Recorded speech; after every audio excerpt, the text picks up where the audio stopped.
Hello mga kumare kong tunay! For today's vlog, pagkatapos po namin mahatid ang aking bunso sa school, dumaan muna kami sa bilihan ng isda para bumili ng ulam namin sa tanghalian. Kaya yan ang isda na nabili namin. At pagkarating namin sa bahay, nilinisan ko na po siya, kinaliskisan ko po siya. Kasi dito sa lugar namin, kung bumili ka ng isda, ikaw talaga maglilinis at magkakaliskis niyan. At pagkatapos ko po malinisan, ayan, nilagyan ko na po ng asin para maluto na po siya. Pagkatapos po niyan, sinala ko na po yung kawali para masimulan natin ang pagpiprito ng isda. Dandahan lang po ako niyan sa paglagay ng isda kasi mahirap na matalsikan. Aruy, ang sakit ng talsik ng mantika. Paltos talaga ang labas mo niyan.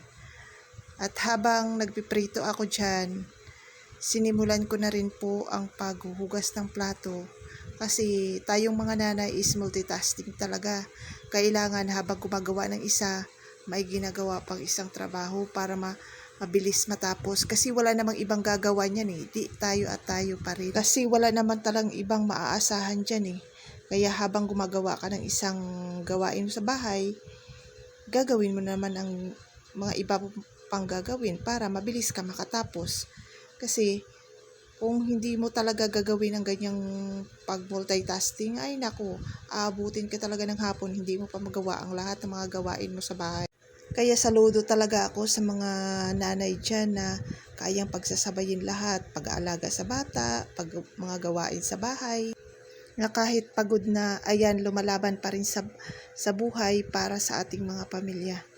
Kaya ayan guys, tapos na po ako magprito, kaya kainan na.